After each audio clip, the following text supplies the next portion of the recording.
Ассалаумағалейкум, құрметті YouTube арнамның көрермендері. Бүгінгі заманда мен енді күнделікті айтып жүргендей, әлеуметтік желі біздің бар назарымызды жаулап алды. Күнделікті контент тұтынамыз, түрлі, ішінде жақсысы бар, жаманы бар, зияны бар, пайдалысы бар дегендей. Және осы орайда біз өзімізді жоғалтып алып жатырмыз. Бар назарымыз соған кетіп қалып жатыр. Бірақ өзімізде бұл өмірде шынымен не керек, не қажет, маңызды болған дүниелерге уақыт аз бөліп жатырмыз. Басымызда былайша айтқанда каша. Сол әлеуметтік желіден сыртқы әсермен басқа енген түрлі ойлар бар. Сол орайда сол өзімізді таба алмай кеттік, былайша айтқанда. Бүгінгі видеода сіздерге мен жақсы бір техникалармен бөлісетін боламын. Бір наводящий, былайша айтқанда, ойландыратын сұрақтар қоямын. Соларға жауап беру арқылы жалпы өзіміздің өмірдегі приоритеттерімізді жоғалтпай назарда ұстап тұруға бір көмек болады деген үміттемін. Видеоны соңына дейін көріп пайдаланыңыздар. Бәрімізге шектеулі 24 сағат берілген, бірақ барлық жоспарлаған дүниені жасап үлгеру мүмкін емес. Сол үшін приоритет деген дүние бұл жерде өте маңызды рөл атқарады. Егер сол 24 сағатыңа, өміріңе бір нәрсені енгізгің келсе, онда екінші нәрседен бас тартуға тура келеді. Яғни біз бір нәрсені жасап жатқан кезде, сол уақытта біз сол істі басқа да жасалмай жатқан дүниелерден жоғары приоритетке қойып тұрмыз деген сөз. Мысал келтіретін болсақ, жұмыстан кейін біз үйде 2 сағат сериал қарайтын болсақ, онда сол уақытқа жоспарлаған кітап оқу деген міндеттен біз оны жоғары қойып тұрмыз.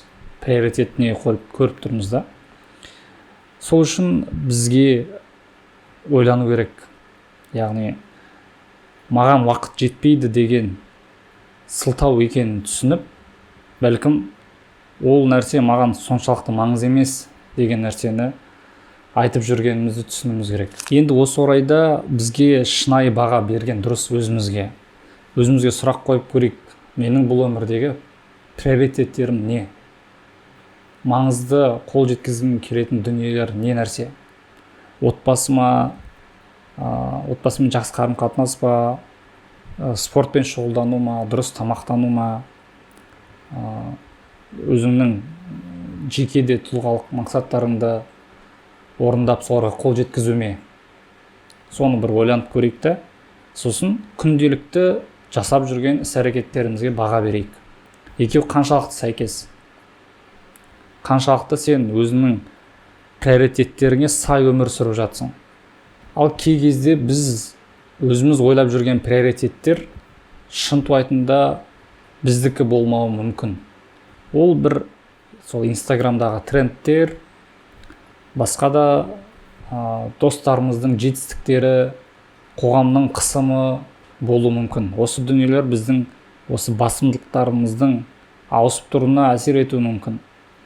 Енді осы жерде біздерге өзіміздің шынайы қалауымызды ажыратып алу, өзіміздің шынайы бұл өмірде неге қол жеткізгіміз келетінін анықтап алу өте маңызды. Осыны жалпы ажыратып алуға маған кезінде көмектескен бір дүние бар. Сондай бір кездер болды. Менде әртүрлі дүние баста болды. Ананы жасау керек, мынаны жасау керек, түрлі нәрсеге қызығасың, көп затқа қол жеткізгің келеді. Бірақ баста әбден каша болып кетеді.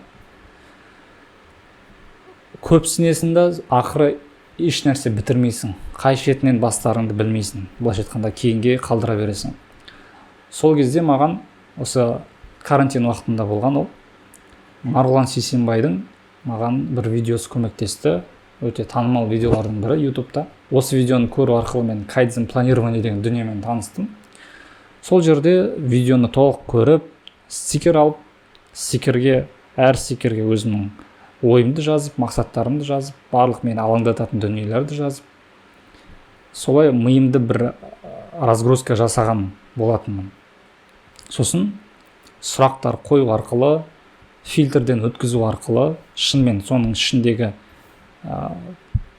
мақсаттардың, тапсырмалардың, міндеттердің қайсысы шынымен маған маңызды, қайсысы маңызды емес, қайсысын мен өз қалауыммен жасап жүрмін, қайсысын мен жасау керек болғандықтан жасап жүрмін деген секілді сондай арнайы фильтрден өткізу арқылы мен бір басыма айқындылық пайда болды баста. Содан әрекет ету өте жеңіл болды. Жалпы осы техниканы арасында жасап тұру өте пайдалы екен. Екінші рет мен осы мына миссия выполнима деген кітап шыққан кезде жасадым. Бұл кітапта да сол техника тереңірек айтылған, қандай сұрақтар қою керек, қандай фильтрден өткізу керек деген секілді. Жалпы осы баста әр нәрсені өзінің орнына по полочкам дейді ғой, солай қойып беруге көмектеседі. Әлбетте сен сол кезде өзіңнің приоритеттерін түсінесің және әрекет ету жеңіл болады. Жалпы мен не істеп жүрмін деген секілді сондай бір ойландыратын сұрақ туады басыңда. Тағы бір өзіме қатты көмектесетін техниканың бірі, миым ашып жүрген кездері, ол фрирайтинг техникасы. Оны мен әдетте таймермен жасаймын, 20 минутқа уақыт бекітемін. Сосын өмірде мені мазалап жүрген, қазіргі кезде бір жауабын таппай жүрген, басым қатып жүрген сондай сұрақты бекітіп аламын ортаға. Содан кейін таймер басталған уақыттан бастап тоқтаусыз сол сұраққа қатысты барлық ойларымды жазамын. Ол жерде ешқандай грамматика, сөйлемнің құрылымы деген сияқты басқа да қателер туралы ойланбай, тек сол уақыт біткенше жаза берем. И уақыт аяқталған кезде Алланың қалауымен сол бір сұрағыңа шынайы жауап аласың.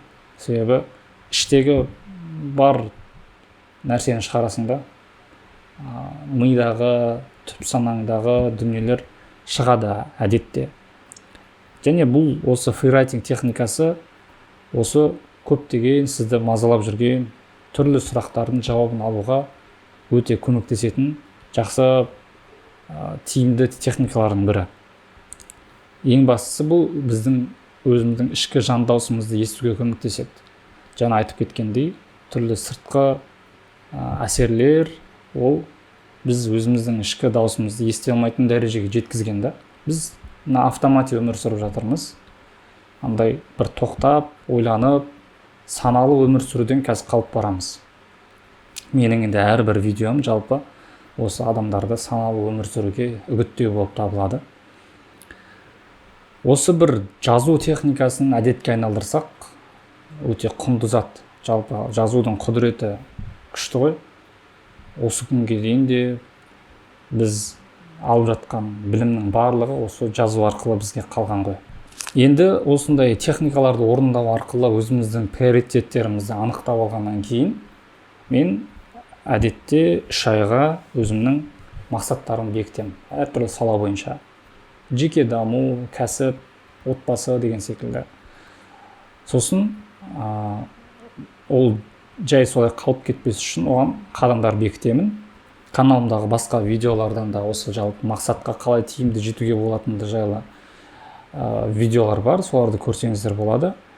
Сол мақсаттарды жазған соң әдетте мен Парето заңы деген бар ғой. Енді яғни маңызды 20% маңызды істер сол мақсаттың 80% нәтижесіне әкеледі деген. Соған сүйеніп мен сол мақсатқа жеткізетін барлық әрекеттер тізімін жазып шығамын. И соның ішінен маңызды болған 20%-ын таңдап, барлық фокусымды мен соған бөлемін. Және көбіне мен таймермен жұмыс жасаймын. Яғни фокус 40 минут жұмыс жасаймын. Сол сәтте бекітіп алған 20% маңызды істерге көңілді бөлемін. Мысал келтіретін болсақ, мен YouTube'тан 1000 оқырман жинау деген мақсатым бар делік. Сосын мен оған жеткізетін барлық әрекеттер тізімін жазам. Ішінде сценарий жазу, видео түсіру, монтаж жасау, обложка жасау, тақырып таңдау деген секілді түрлі әрекеттер болуы мүмкін. И осы сәтте мен ішіндегі ең маңызды болған нәрселерге көбіне көңіл бөлемін. Мысалы таймермен фокус жасаған кезде менде видео түсіру үшін ең алдымен сценарий жазуға көңіл бөлемін. Одан кейін сценарий жазып болғаннан кейін видео түсіруге, одан кейін ол видеоны өңдеп жүктеуге деген секілді.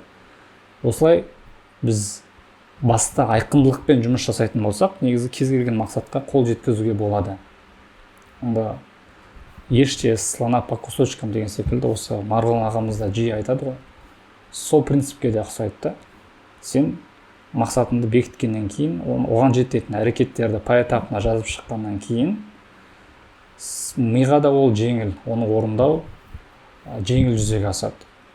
Және де Эйзенхауэр матрицасына да осы мида жүрген тапсырмаларды, әрекеттерді жазуға болады. Ол квадрат, төртбұрышты. Соның бірінші квадратында біз маңызды және шұғыл дүниелерді жазамыз. Бұларды ең бірінші кезекте жасау керек нәрселер. Одан кейін екінші квадрат ол маңызды бірақ шұғыл емес нәрселер.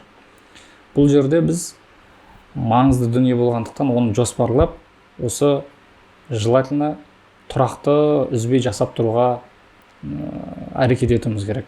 Одан кейін маңызды емес бірақ шұғыл нәрселер. Бұл нәрселерді өзге адамдарға тапсырып делегировать етуге болады. Сосын төртіншісі ол маңызды да емес, шұғыл да емес. Яғни жалпы бізге керек емес деген нәрсе ғой. Осылайда өзіміздің приоритеттерімізді, маңызды болған дүниелерімізді анықтауға болады. Бірақ енді көп адам осы маңызды бірақ шұғыл емес деген нәрсеге көңіл бөлмейді. Шұғыл нәрселерге көп көңіл бөліп кетеміз да. Сонымен барлық энергиямыз, уақытымыз кетіп қалады. Ал бізді өсіретін, бізді болашақта бір үлкен мардымды, өнімді жеміс беретін нәрсе ол осы маңызды бірақ шұғыл емес категориясындағы әрекеттер. Соған барынша көңіл бөлуге күш жұмсауымыз керек. Тағы бір қосымша маңызды ойландыратын сұрақтың бірі, осыны өздеріңізге қойып көріңіздер. Мен арасында жиі қойып тұрам. Егер де мен дәл осы жерде, осы сәтте қазір қайтыс болып кететін болсам, онда мен бәрінен бұрын не үшін өкінетін едім? Не нәрсені жасап үлгермегеніме өкінетін едім деген сұрақ. Бұл өте терең және ойландыратын сұрақ. Сенің өмірдегі алып жатқан, бұрып жатқан, жүріп жатқан бағытың қаншалықты дұрыс, жоқ әлде басқа жаққа бет бұру керек пе? Мен үшін бұл өмірде шынымен не маңызды? Қайдан келдім? Қайда бара жатырмын деген сияқты сұрақтарға жауап алуға көмектеседі. Жалпы қай техниканы алып қолдансаңыз да, бастысы сіз сол жолдасыз. Оған қадам бастыңыз. Өміріңізді қолға алуға ниет білдірдіңіз. Бұл ең маңызды нәрсе. Демек сіз ойланасыз деген сөз. Демек сіз әрбір әрекетіңізді саралап, саналы өмір сүруге қадам басып жатқан адам деген сөз. Сол үшін кез келген техниканы алып, сұрақты қойып, соған әрекет ету керек енді. Жалпы өмірлеріңізде приоритетті, маңызда, назарда ұстап тұруға сіздерге не көмектеседі? Сонымен комментарийда бөлісіп кетсеңіздер, басқа адамдар да көріп пайда алсын.